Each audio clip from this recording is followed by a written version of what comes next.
Well, thank you all for joining us today at the American Scientific Affiliation's 7th Brown Bagger event. This is a series of conversations that we began back right at the beginning of the pandemic, and we were casting around for ways to reach out to our members.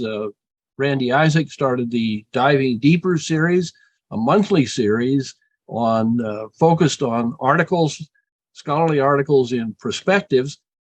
And on the other side, we started a quarterly series that focused not on scholarly articles, but on scholarly activity.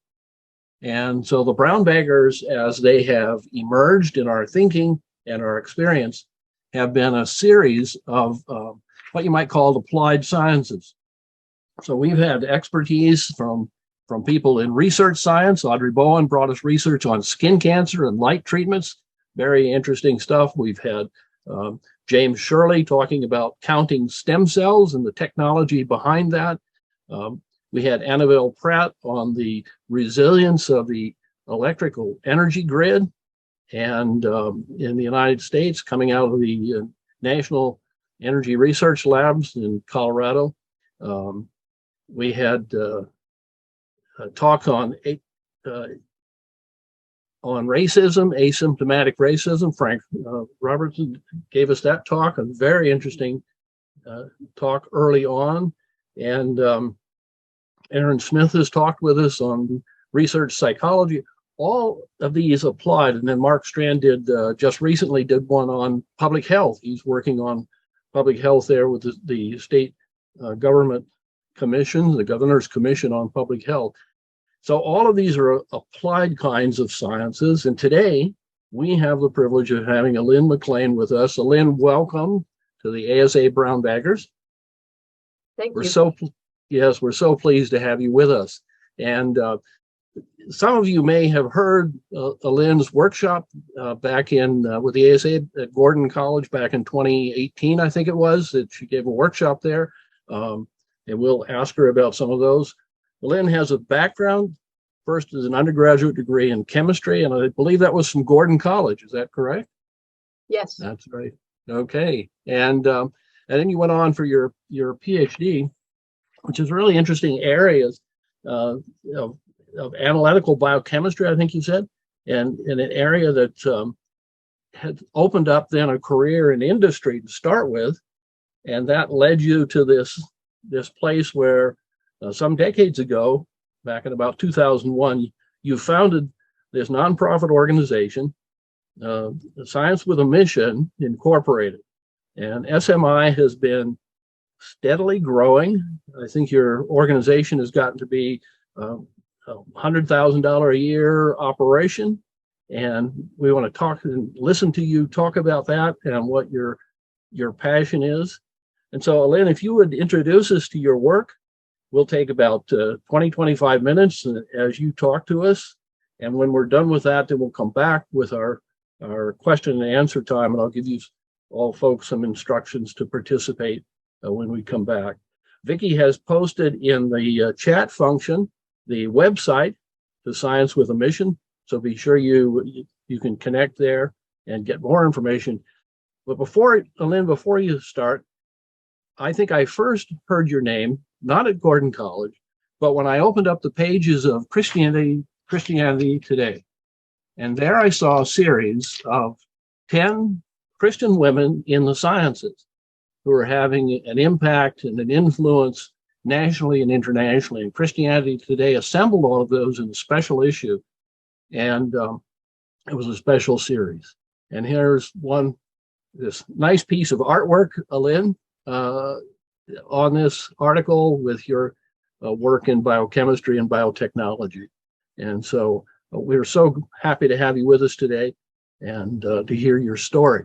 And I might have you start by just telling us a little bit about yourself and how you discovered the ASA, how you first came into interaction or your interaction with the ASA. If you could do that. Well, I was at Gordon College. I had Jack Hawes for a chemistry professor. And so that was my introduction to the ASA. He's the one that spoke about it. He's the one that got me connected shortly after I graduated So that was the initiation for me with the ASA. All right. Okay. Well, Alynne, we're eager to hear your story. And if you want to weave your Gordon College experience in there, you can. But go ahead, take it away. What I'd like to do today, first off, I want to thank you very much for inviting me to share with you. But I'd like to thank you especially for letting me know that I could use previous presentations so I didn't have to make a full brand new presentation today. That was really nice. So what I'd like to do today is to begin at first just sharing very quickly some slides and some photos showing what life is like for a lot of folks that are in the poorest parts of our world. Now, for some of you, you're very familiar with this, and this will just be, it's knowledge you already have. But I just want to be sure we're all on the same page when it comes to understanding why we needed to have something different when it came to diagnostics for the developing world. So once we go through that, and I share a little bit about how Science with a Mission started, we'll get into the main part of the talk, which is just celebrating what God has done through medical mission work around the world, and in part using these diagnostics that we're making. So with that, I would like to invite all of you to simply come with me on a trip.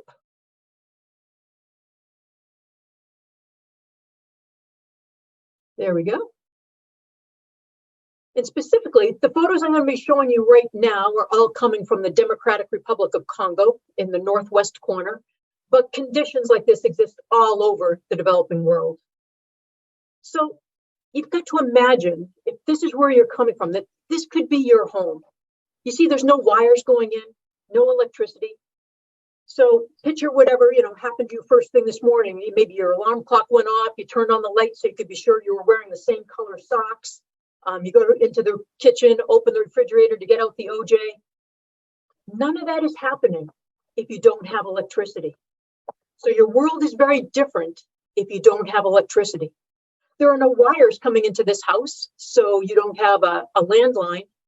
Now, I can tell you that in the past, it used to be that, if you wanted to speak to somebody, it was always done the old-fashioned way, face-to-face. But the reality is now, cellular phones are becoming far more popular and common in this part of the world. So that is possible nowadays.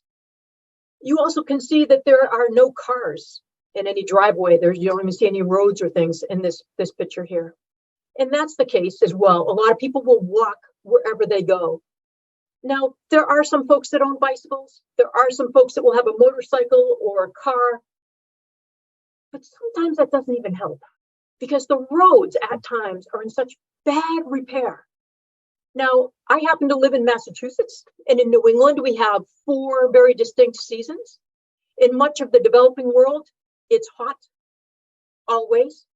The only difference is it's either hot and dry or hot and wet. And so when it gets wet, the rain often comes, it's torrential. And so it often wreaks havoc with whatever road systems they have. And you might think, well, you just have to pave the road, but no, the rains can even take out the paved roads. When I was in the Congo, I came to the conclusion that there are no atheists in this part of the country because it takes faith to drive across bridges like this. And I can tell you what we do is everybody in the truck, as you come to one of these bridges, you get out and you walk across. You just leave the driver in so that as somebody tries to negotiate and help guide him over this, if the truck flips over, which does happen, you lose only the driver instead of every single person inside the truck. Since you don't have refrigeration, you're going to prepare your meal right before you eat it. You most likely will not be eating 3 times a day, maybe once, maybe twice, maybe 0. But you're going to be preparing it. One of the first things you might need to do is to go out and try and gather firewood to be able to cook anything you're going to have. If you want water, most people will have to travel a decent distance to get to any type of fresh water or clean water that they can use, both for cooking, for eating, for washing clothes, anything like that. Your kids, if they're fortunate enough to go to school. Now, something that I hadn't realized for a long time growing up, I always thought that other places were really similar to the US in terms of gee, you pay taxes and therefore from that, you have any kids, all your kids get to go to public school for free up until you hit college. Then you have to start paying. Not the case in much of the world. You have to pay to send your kid to first grade. So if you're poor, you often can't even send your kid to first grade.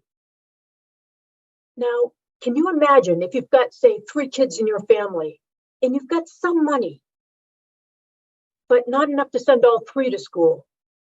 You've got to pick and choose what child you're going to send to school, knowing that that gives them a better future, a better hope at a better life, and the others get to stay home. How do you make decisions like that?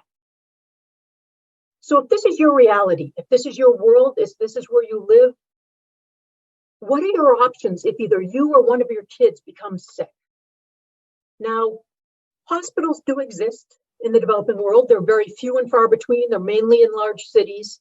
So for most people, their only option is to try to get to either a health center or a clinic. And they're also not terribly plentiful. Most people will have to travel a distance to get to one. And as we've already seen, most people travel by foot or donkey cart or some, slow means of trying to get someplace.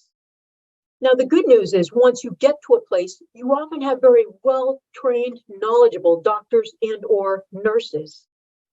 Some of these folks have gone through schooling, particularly if we were talking about Africa.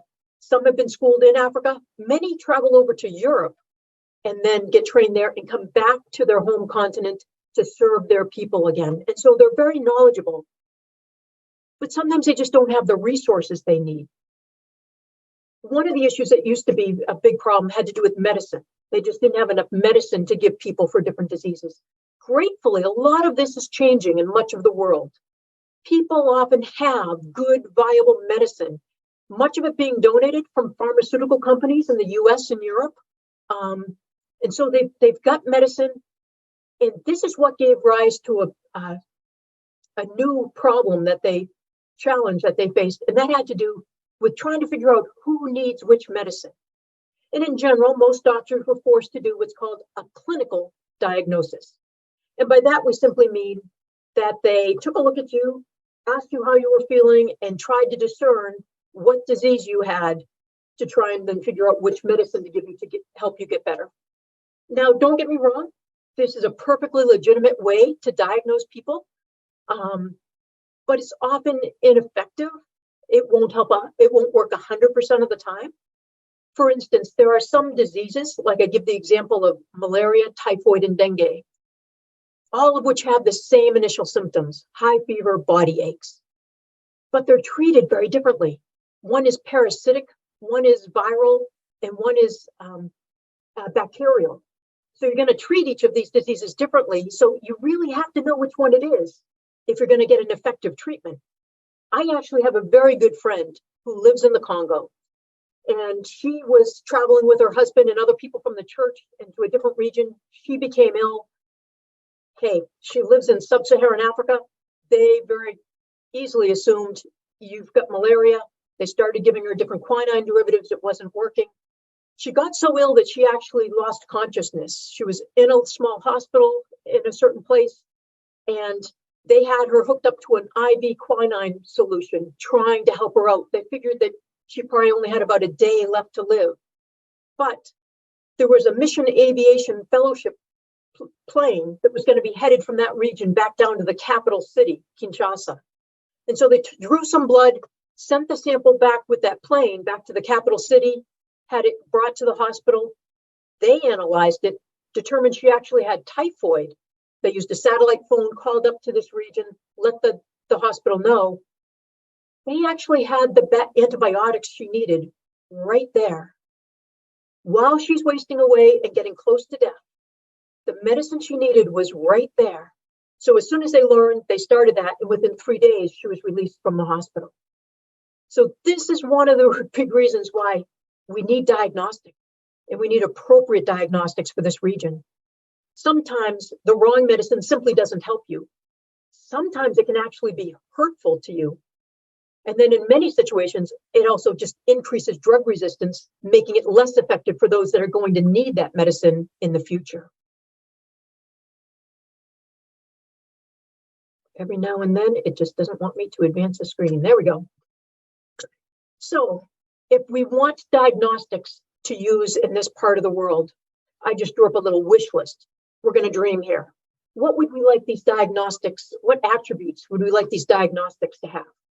Well, obviously, they can't need electricity. We can't need to plug them into the wall if many places don't have electricity. We don't want them to need big, expensive equipment. Even if we're able to raise the funds and donate and get things someplace, the idea of maintaining it, having people trained to use them, having spare parts when things go wrong, all this is an issue.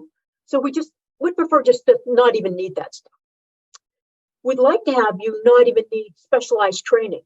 Now, folks in the developing world are very smart, extremely creative. It's amazing what they can do. This isn't a matter of, gee, there aren't people that are capable of being trained. Please understand that's not the issue. But man, wouldn't it be great if you don't need to find a specially trained person, if you could just like anybody could run these diagnostics because they're just so easy to use? We'd also like the test to be amenable to mass screenings. So if you find a contaminated water source that's causing problems, you could then screen everybody that uses that water source. And hey, if we're dreaming, let's go ahead and just say we want to get results quickly. We're going to make these rapid tests. One of the things that does not work in the developing world is to have people walk for a day or two to get to a clinic or health center, take a blood draw and tell them, come back in a week and I'll tell you whether or not you need medicine and get.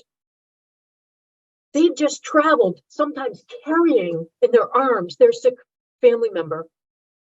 They've seen the doctor or nurse. They need the medicine now. If you send them away, they're not coming back. You didn't help them. So you need to have a test that's not going to be, growing media or something and needing to take some time, taking a week or so before you give results. You've got to find out right away if they need medicine. Give it to them right then while they're there at the office. And the good news, of course, is that immunoassays can do this. Oops, sorry, let's go back here. And so just quickly, when I was in 5th grade, that's when I just learned that I loved science. It gave me great joy and I had a passion for it. And I decided, I was telling my parents, I'm like, I'm going to be a scientist when I grow up. And that didn't leave. Even when I got old enough and I was headed off to college, I still loved science. So I was going to Gordon College. I was going to get bachelor's in chemistry.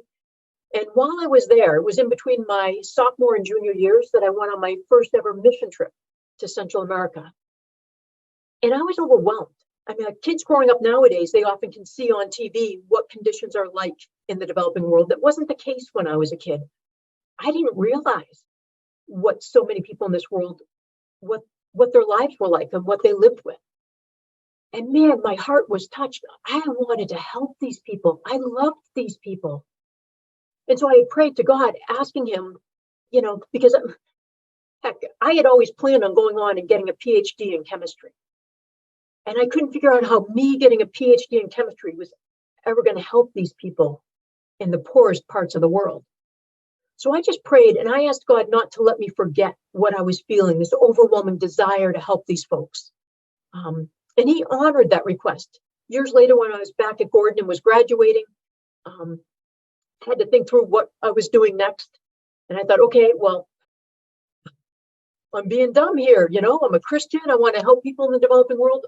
Obviously, I'm supposed to become a missionary. Prayed about it, didn't feel called to be a missionary. So I just told God that, this was entirely his fault, that he had created me with this joy and passion for science, but he had also created me and given me a heart for his people in the poorest parts of the world. And I didn't understand how those two things went together, but I told him if he showed me what to do, I would do it. And so that's when I then looked at grad schools around the country and learned about this brand new technology. And I traveled to the University of Kentucky to specialize in immunoassays. I, of course, thought I would join some existing nonprofit using this technology. After a number of years learning that nobody was doing it, I started Science with a Mission. And that's where we take off from there. So let's see what God is doing through Science with a Mission around the world. Here's a list of some of the tests that we have available at the moment. Gosh, I think it's about 5 years ago that we had big news through the world about Typhoon Haiyan, the most destructive typhoon to strike the Philippines in history.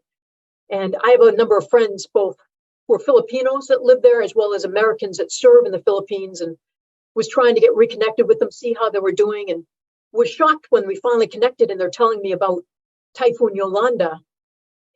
It was a completely different name from what we were using. In the Philippines, they give a new name to every single typhoon that strikes their borders.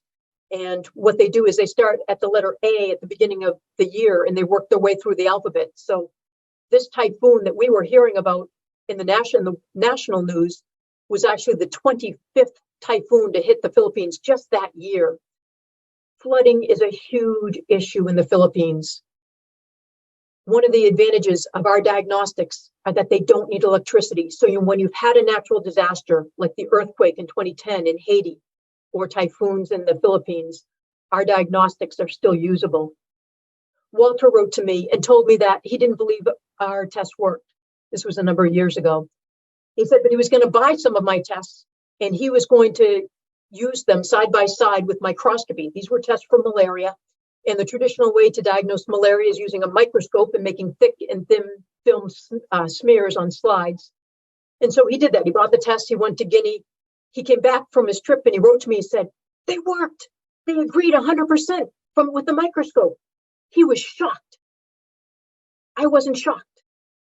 I knew that our test worked, but I was glad that he learned this. It was very important, particularly as he told me the story about Genevieve, this young girl that you see here on the slides. She was brought into the clinic and it was several days after he had been running our tests side by side with the microscopy. And so he had a faith in our rapid test method. So this girl that was unconscious, he used our rapid test, discovered that she had malaria, didn't want to take the time that it would take to make up the slides and look at things under the microscope. So he just quickly started an IV drip to get her the medicine she needed. She actually had cerebral malaria. Not only did she survive, but she survived neurologically intact, meaning no brain damage whatsoever, which was a gift from God because that doesn't happen typically. So another advantage of our tests are just how quickly they give you the results. And it's faster than the traditional microscopy method for malaria. James and Rachel serve in Haiti. They run an organization called Arise Haiti. And they will have groups come down, teams of medical folks. They run medical mission trips to different areas. One day, Rachel woke up and she was feeling kind of sore and achy. And she jokingly said to her husband, hey, maybe I have malaria. And then after a number of hours, as the fever came, she's like, go get those Science with a Mission malaria tests and test me. So test herself. Not only did she have malaria, but she had Plasmodium falciparum. There are 4 different parasites that cause malaria, but 90% of all deaths come from this particular form. So she had the deadliest form, but she quickly then got the medicine that she needed and recovered just fine. And she said she had always been grateful for our diagnostics and things, but when it became her life that was on the line, she started praising God even more for these diagnostic tests. Another advantage of our tests are that no component actually needs refrigeration. That lets people be able to keep them on the shelf so they're in stock more frequently when people actually need them. They get a 2-year shelf life from the time that we make the tests. This is Darlene. She went on a short-term mission trip to Uganda, and they just set up sort of a mini clinic inside a school building for a while for the 2 weeks they were there. And in the evenings, they would have revival meetings, and there would be hundreds of people that would come to these. She said during one of the evening revival meetings, they're just out in the field, up on somewhat of a mountainside. Some people came carrying a young boy, a 7-year-old boy, to them, and said, he's sick. Can you help him? They were the only white people there, so they knew they were the ones that were doing the medical clinic. Darlene had some of our diagnostics in her backpack. They were able to diagnose him right away there as he laid on the field in the evening under the Ugandan sky, see what it was, and then carry him back down to the school to get him the actual medicine that he needed to get better. Another advantage of our tests are that they're lightweight and they can get to a lot of places. And this becomes extremely important for a lot of folks. Len Ramsey runs Hope for the Nations, and the place that he has a burden for is in Tanzania, and there are no roads to get there, and there's no area that's cleared sufficiently for planes to land. So he actually got his helicopter's license, and he will pilot a helicopter in and out to run medical clinics for these folks. Now, if you've ever flown in a helicopter, you know that weight is extremely important. They will not ask you how much you weigh. They will put you on a scale because they need to know exactly how much weight they can take off with. So our tests being so lightweight lets them be able to be used in a big way in this ministry. Alan Barber is a dentist, and he runs medical mission trips for the Mayan Indians in Guatemala.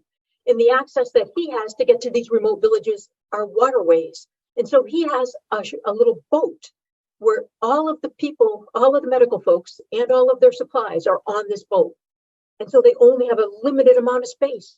And so our tests are able to be used in their ministry because of them being so small. Dan Wickland shared with me, he takes his vacation times every year going over doing different mission trips.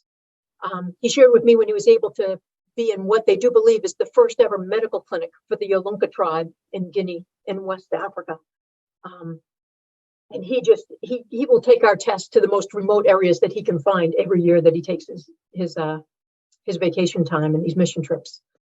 One of the places that he's gone is to a cloud forest. Now, these are places, I know they're in Costa Rica and Honduras and a few other places in Central and South America.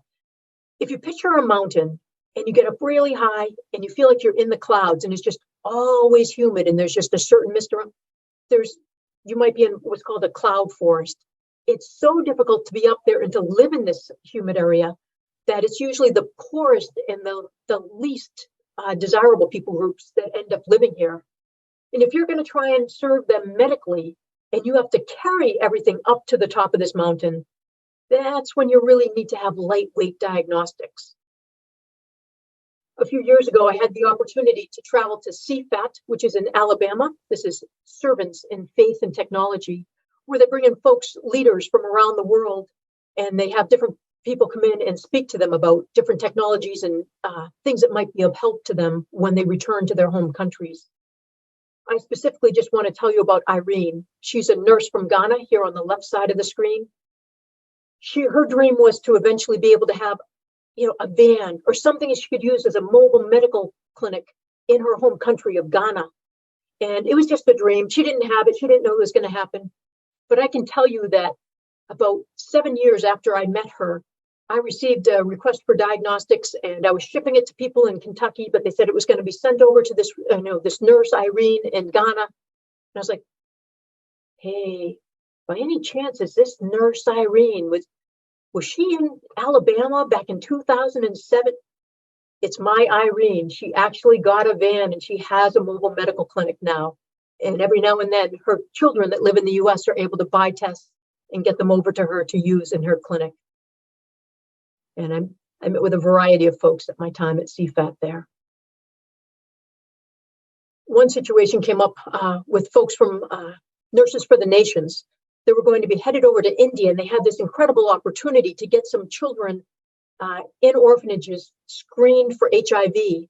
But they were only going to be there for a few weeks, and they wanted to screen as many as possible. So they wanted to buy 10,000 HIV tests.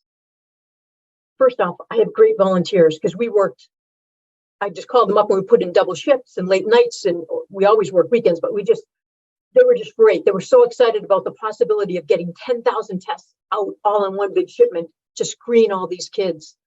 And so another advantage to our tests are both them being affordable to let people buy large numbers at a time, as well as being amenable to mass screenings. This is Samson Retnaraj. He's a medical doctor serving as a missionary in Nepal.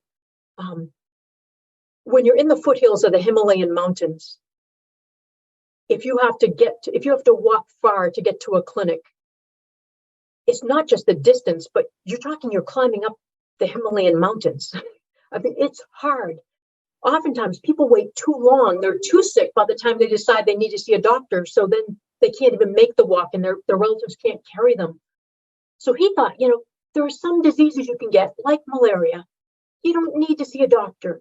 You just need to know if you have the disease. And if you do, get the medicine you need, and then you'll get better. So he decided if he could train like a key person in each of these different little villages, spread the word that if you have a fever and you think you've got malaria, go see this person. Let them run the test and they'll have the medicine to give you if you're positive. He thought, this could work well. But he said, I've got to decide who in each community I should trust, with these diagnostics and with the medicine. Who in a community cares the most about everybody in the community? His conclusion? Grandmothers. I get the biggest kick out of the fact that I have grandmothers in Nepal running my malaria tests. Someday I want to get over there and meet some of them. See, that's another advantage of our tests, that they're easy to use. You don't need to go to medical school to learn how to use them. Here we have on the top a test that's been run where the patient does not have the disease. You might be able to see it. I'm not sure how clear this will come through to you. There's one line. That just tells you that the test worked properly and you can trust the results. On the bottom where you see a second line, the test worked properly. And with that second line, that means you are positive for that disease you tested for. So if you can tell the difference between 1 and 2, congratulations, you can read our diagnostics. All right, I'll just speak quickly about AIDS and HIV. Early on, as the HIV pandemic was breaking, one of the things that happened is people thought that you had to do, there was what we called the ABC approach. A for abstinence, B for be faithful, C for condoms. And in general, people would say, you can't expect people to abstain from sexual relations. Like they're going to be having sex. That's just, you can't say don't have sex. You can't tell them to only have sex with their spouse. We know people are having sex with too many other partners and things, so what you have to do is hand out condoms. If you want to help us out and stop this pandemic, hand out condoms. And in general, the church said, no, thank you. I don't want to be doing this. I don't feel appropriate doing this. So for a lot of folks, the church did nothing. Now, after years of watching the toll that this disease was taking on people that God dearly loves, the church started to ask a different question. What can we do that we feel okay about, that we can feel good about? And one of the things is letting people know their status, letting people learn if they're HIV positive or not. They can then get medicine if they are positive, and they can take steps to protect people they care about if they're positive. And so churches have started coming along, working with our diagnostics and running free screenings, completely confidential, which is huge. Our tests are so small and lightweight, they just let people hold their own test. They're the only ones that see the results. So they are the ones that know if they're positive or not. And they're told if they wish to speak to, these are run out of churches, if they wish to speak to a pastor and get prayer, get counseling, or find out where to go for medicine, they can speak to the pastor at any time. If they just want to throw their test away and go back home and tell nobody, that's their choice. What often happens is somebody's overwhelmed. They first get the word that they're HIV positive, they throw their test away, they leave. But several months down the road, they decide, I want to get the medicine. Like I know people are living longer with this. I can take steps to get better. Then they go back to the church. Unlike a mobile medical clinic that's here for a week or two and then gone, the church is always there. So they can go back to that church. Some churches have even gone so far to have signs over their doors that say, this church is HIV positive, as a way of declaring to the community that they're accepting of people that are HIV positive into their community and into their fellowship, which is a big change for Africa. We still support folks that are doing mobile clinics, like in Zambia or in Uganda. In India, we're helping folks that are screening kids that are orphaned due to AIDS, and they're in orphanages because their parents were HIV positive and died. And so they want to screen the kids to see if they need to get on treatments. And in Cambodia, we're helping folks that are actually screening people that are in their prison cells. So that's some of what God has been doing through Medical Mission Works that we've just been a tiny part of. We're one little paragraph in the story that God is writing. And this just gives you a little look at some of the the countries where we have been serving. It's 76 different countries in the 21 years that we've been around. So thank you for coming today and for joining us for this brown bag luncheon. Thank you, Alynne. Thank you so much. That's a very, very informative talk. You touched on something, and I'm going to bridge with just a few questions for you as we get going. And those of you who know me know that I can fill up the entire rest of the time with questions. So, but I won't do that as I see your hands raised. But Alynne, in particular, you touched on the number of countries, 76 countries, just under 500,000 tests. I think I saw that in your 2019 newsletter just before the pandemic that you were at that 450,000 level. I suspect that you are pushing over 500,000 tests now, or coming close, but the pandemic has had an impact on your work. So you might want to talk about that a little bit. But the other piece that I'm interested in is the countries. There's 76, but I noticed in the newsletter, one person had pointed out that there's a human development index at the international level for countries. There are 25 of the, I don't know if they're the poorest, but the sort of least developed countries.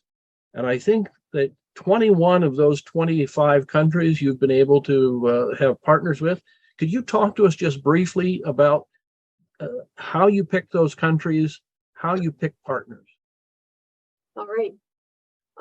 First, the pandemic. Initially, because the vast majority of the time, we do not mail our tests over to someplace, to the end use country. We ship it within the US and Canada. People then take it with them as they travel, whether they themselves are part of a medical mission trip, whether they're just going on a trip and they'll be delivering things to somebody else. And so when people weren't flying to begin with through the pandemic, 0 tests being made. That only lasted a few months though, because the vast majority of our tests actually are used in the country of Haiti. An awful lot of organizations in the United States work and serve in Haiti. It's a poor country and it's easier and quicker to get to than Africa. So we work with actually more than 55 different organizations in the country of Haiti. And so there are organizations in Florida that ship, either flying or literally on cargo ships. They get things over to Haiti. So even though people weren't flying to Haiti for their trips, we could supply a lot of the clinics and things by people placing orders, and we would ship things down to Florida and then they'd get them over. To be protecting all of my volunteers, I didn't have them coming in early on through the pandemic. I was doing all the assembly work myself. But so I was kept busy. We ended up, I think it was around 10,000, maybe 11,000 tests in 2020 that we assembled. So we're much lower than typical, but still making a fair amount. We also did things helping out. I had people that I'd help out, people I know that serve over in India, and they'll be writing to me saying, I have people with TB or people with HIV. When they're able to get a vaccine, which of the vaccines that are available in India should I have them get? So I'm having to do research on vaccines that aren't available in the United States, trying to see what there is, what are the pros and cons, what do you do with immunocompromised people and things like that. I had people contacting me saying the government is no longer giving us diagnostics. Where can I get diagnostics, in the country where I serve, which is Cameroon? So I'd be trying to see where they could buy things in Cameroon that could help them out. COVID tests, I should let you know. So stuff that we never chose to get into. So I was keeping busy, but it might have been different work from what I typically would have been doing. In regard to how we choose what countries we serve in, we don't decide that at all. Our tests are not given out for free. We have a very low price for them. In fact, we've never raised our price in 21 years. We've lowered it a couple times as we've been able to buy things larger in bulk and do more work, and we get lower prices. We pass that on. Our desire at the very beginning had been to try and charge people roughly for the cost of the raw materials. We didn't want to be making money off of the people that needed these tests. We wanted to keep it as affordable as possible, but not go out of business ourselves. So we wanted some money coming in. So people will come to us, write to us, tell us what it is that they need for diagnostics. Sometimes they'll say, gee, we only have raised so X amount from our church fundraisers for our mission trip, so here's what we're going to get. And I might say to them, gee, if you had more money, what are some other things you could use? And I'll go ahead and cover the cost of even more to send to them. But it's people, word of mouth has been phenomenal. Missionaries, particularly medical missionaries, talk to each other. And so sometimes I'm floored at how people learn about us and have come to us seeking the diagnostics. That's very helpful. Great insights. I think we all noticed that when that little slide you had of the diagnostic test with the 1 line and 2 lines, 2 years ago, 2.5 years ago, most of us would have not been familiar with that. But that's the classic tool that all of us have been looking at with our home COVID test. I know when my son and daughter-in-law were here, theirs came up with 1 line. And then when I took my first test, I thought, oh, 2 lines developed for me. And I thought, oh boy, here we go. And so I would, having that rapid test just readily available, there are a bunch of them sitting up in my drawer. It's one of those things that we just take for granted, that kind of easy access to medical diagnostic technology.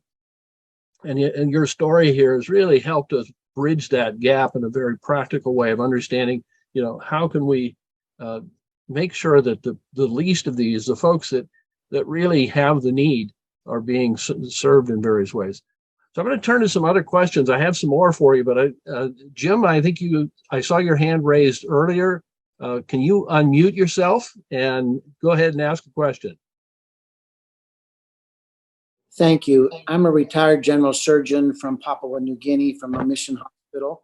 Still go back every year for a month or two and schedule for another trip. Did I see that you had been there already? I have not, but my diagnostics have, yes.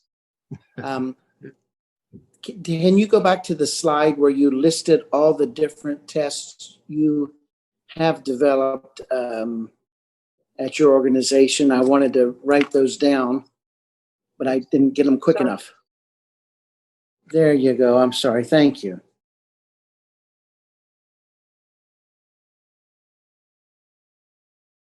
So then you have a series of sexually transmitted diseases. Obviously, the common ones we're familiar with, and then HIV.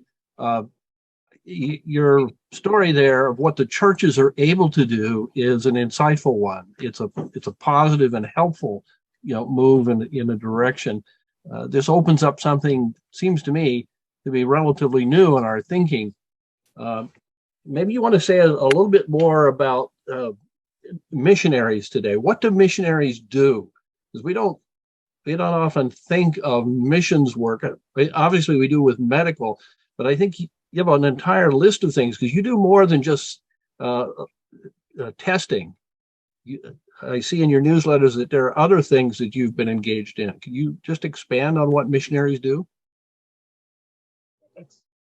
It's amazing all the things that missionaries do. You can be a missionary and be doing nothing but maybe sports ministry, or you might be doing strictly, infrastructure things. It might be building houses. It might be preaching the gospel. It might be discipleship. There's so many things that missionaries do. One of the things I do, there's a church in New Hampshire that invited me to speak to their Sunday school kids, and I just brought up all of these things, just gathered up stuff from my house and had them be missionaries. But I had all these different things. They might have had, just a paddle from a canoe or something, and talk about how could you be a missionary if you were just, if you were using a canoe, and talking about the Ministry of Mission Aviation Fellowship and simply transporting people to remote areas and what a ministry that is. As far as, I just want to mention, you talked about the sexually transmitted infections that we've got on there. We, early on, I wanted nothing to do with chlamydia and gonorrhea and syphilis. It's nothing I had intended to ever be a part of. And then I learned about Cristo Salva, which is an organization that, I think they were first headquartered up in Maine. They may have moved, but they work in Honduras. And their ministry is to prostitutes, or more specifically, people that are trying to get out of prostitution. In the country of Honduras, you're not allowed to simply apply for a job in a factory if you've been known to have been a prostitute. And so you have to be screened for both STIs, sexually transmitted infections, and specifically also then for HIV, and be cleared from those if you have any of those infections before you can then work in a regular job. So women that might want to get out of the life of prostitution, if they don't have the money for the diagnostic, which is actually expensive in Honduras to get tested, they can't get out. And so this ministry specifically goes to Honduras and will screen people. They don't charge whatsoever for their service. They screen prostitutes that wish to get out. If they're positive, they get them the medicine they need to clear up the infection. Then they can get into a new job and have a new life. So it's become something I'm thrilled to be a part of. And then I learned things that I never knew, like chlamydia. A pregnant mother having chlamydia is the #1 cause of blindness in infants in the developing world. Thank you. Okay, I'm grateful that people can screen pregnant ladies for chlamydia. This is great now. I love being a part of this. So yeah, I just keep learning all the myriad of things of what is being done in medical mission work and just mission work in general. Well, that's what's so helpful about the presentation today and the work that you're doing. It opens up ways to apply science in creative new ways that we haven't thought about. Ralph, I think you had your hand up earlier, wanted to raise a question. Can you unmute and ask the question? Go ahead. Yeah, my name is Ralph Pachalski, and I work at a local hospital in Seattle. I'm in the neurosurgery department, and I'm a scientist there working on glioblastoma. So my question is very great presentation, very inspiring, but I have about 10 questions. So I'll ask one. And so the one is, you mentioned a lot of these kits go overseas via people in Canada and the US on trips. So what fraction of the kits go to like the top 5 countries? Like 90% of the kits? Not that high a percentage. Gosh, I used to have the stats and I don't have them in my brain anymore. Like over a half, or not necessarily? Less than half, but getting close. I'd say probably like 45%, maybe something in that neighborhood. Okay. Another question I'm wondering about is, who else is in your space doing something similar? Anybody else? Nowadays, yes. As far as when I started this, you couldn't find like a malaria test, a rapid malaria test anywhere. And of course, I never invented this. The other people, made this, but they made it for sale in the US or in Australia, and they charge, $100 per test. We charge $1.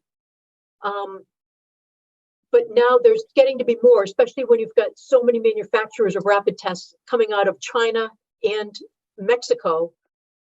There are good, affordable diagnostics. Well, I should say there are affordable diagnostics. It then becomes a tricky thing of, do they have good quality control? Are they good tests? Can they be reliable? They can be made. Some people, it's not like all these countries make nothing but crap. They can make very good, reliable tests, but some don't. Some don't have the systems in place to do the quality control checks and make certain that what you get is going to be workable. But we've always tried. There's actually, I know syphilis is something that now there's rapid tests available in Haiti that they can purchase right there in Papua in Port-au-Prince. And so I always tell people to go ahead and support, as long as they make sure they're good. My heavens, buy them in country if you can. Support the industry, support, local economy. But so it's getting there. I don't know of another nonprofit doing what we're doing, but at least there's other people caring about rapid tests for these diseases that are prevalent in the developing world. Ralph, thank you for those questions. That was really good, because this is a question of when helping hurts is one of the things that happens. And without quality control and in an area that's not regulated on an international basis, it's very challenging to keep the quality and price points. There are a whole suite of questions that come to mind along that way. Um, Kirk, you've had your hand up for a second. Yeah. Go ahead. Yes. Sorry, I'm at work and I'm not sitting in very good light here. But Alina, you mentioned different types of malaria, and I was wondering, do your tests distinguish between the different types? If it's just a go/no-go test like COVID tests, or does it require some subsequent, more specialized test to figure out what type of malaria people have? So what we do with malaria, it's not a matter of two lines or the potential for two lines. There's actually two different test lines. So the possibility of three lines, a control, and then two different tests. One of our test line comes up if you have any form of malaria. And with that, we're actually just detecting an enzyme that's in the glycolytic pathway of all the parasites that cause malaria. Mm-hmm. The second line is it detects a protein, histidine-rich 2 protein, that is exclusively present in your bloodstream if you have Plasmodium falciparum and it's active in your body at the time. So we let you know, do you have any form of malaria, and do you have the deadliest form of malaria? So it's not, it doesn't distinguish between the other three forms. They're all treated pretty much the same. So you get more information than go, no go, but not completely distinguishing all four. So if you said that this area of diagnostic testing, rapid testing is exploding with metabolomics and proteomics and all of the new omics research that we're doing. So are these blood tests? Are they salivary? Are they urine tests? Or all of the above? Most of our tests will use a drop of whole blood. Okay. Typhoid and hepatitis B both actually need to use serum or plasma. So you need some way to spin down the test, which we can use battery operated fans that we attach little blood tubes to be able to do that if you don't have a centrifuge. And you can do cervical swabs to be more accurate for both the chlamydia and gonorrhea. That's what we do. Mm-hmm. But it's usually a drop of whole blood for most of our tests, and then usually 1 or 2 drops of buffer. This is really fascinating. I don't see any other hands raised, although Ralph may want to come back with question number 7, 8, and 9 out of that list. But I'm thinking that if you could speak to this question of entry level, I'm taken with the trajectory of your career, and it is in your university days, your college days, some professors and an experience in short-term missions. And those of us who are in my generation that are on the screen here remember the Nick Saint, Jim Elliott, the experience in the late 1950s, the loss of life in Ecuador was just sort of galvanizing for those of us who were in junior high and high school, moving on into college days, and then this emergence of short-term missions. And it seems like that experience was central. Do you want to say something about that, of the entry points for young people? Because I just have a feeling that there are more entry points than chemistry into what you're talking about here. Do you talk about that entry pathways? Have you thought about other pathways that are out there? If I understand you correctly, yeah, but the mission trip was a central reason why I'm doing what I'm doing right now. Absolutely, okay. By far. And I feel bad at times when I hear some people speak so negatively about short-term missions. And I understand the problems that have been done and can be done with short-term trips. You can take career missionaries away from their main purpose and job to be focusing on you for just a week period of, week of time or whatever. But the idea that we shouldn't do short-term trips, it should only become a career missionary or go for 2 years or more, never any less. Like, you can change lives with both in the country and for the person on the trip with a short-term trip. It doesn't, so we need balance, as with most things in our life. I don't know what you mean by different entry points, entry into how to get into my field. I don't. Well, it's interesting that you got into, maybe just I'll make a comment. I see that you coming into this field through chemistry, but I also hear you talking about development of diagnostic testing and the marketing and the distribution and the rest of that. I'm thinking, boy, there's entrepreneurial business and industry, folks that actually come through different aspects.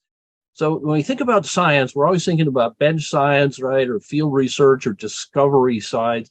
And really what you're talking about and doing in your life has been in the application of this knowledge and then the distribution of that, getting it into the hands of people in new and creative ways. And so I think your story is really transferable, I think, beyond just those of us who come through the traditional science routes to many other people.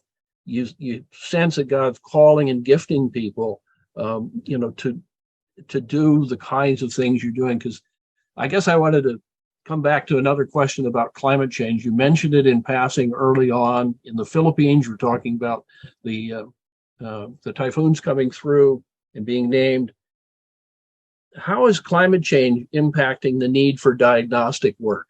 Do you have people talking about the impacts like the flooding and other things? In general, I won't hear people from this part of the world using the term climate change and things like that. It impacts them, absolutely. They're aware of it. They have more severe storms, more hurricanes, more severe hurricanes, worse tornadoes, worse typhoons, worse things. But all they know is life is worse. It's more and worse, and they don't worry about giving it a name. It's not political to them. It's not they're not thinking about how to change it. They feel like they have no ability to change it. But it does make natural disasters more common and more severe. So it's absolutely creating a greater need for these diagnostics that are usable when any potential existing infrastructure has been wiped away. Right. Well, Alynne, thank you so much for this today.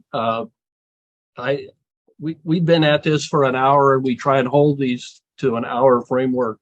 And so I'm going to, even though Jim, I see your hand raised there. I'm sorry, I'm going to have to. You can do that question by email with Lynn after. But I want to thank you again for coming and sharing with us your life passion and story. The ASA Brown Baggers, as I say, have been going on for a while. We have another one coming up at the 1st of December. Janet Warren, who is a interdisciplinary scholar and a clinical psychologist, is going to be with us. She's just recently written a book called All Things Wise and Wonderful, a Christian understanding of how and why things happen. That's sort of a deep philosophical, profound dive to how and why things happen in light of COVID-19. She has a medical degree, she's a clinical psychologist and does that practice, and she'll be with us on December 1st. So you can join us again for that conversation that's going on. But Alynne, we want to end by just thanking you, and just we thank the Lord for your gifts and this expression of them that we've heard about today. Thanks everybody for being with us on today's American Scientific Affiliation Brown Bagger.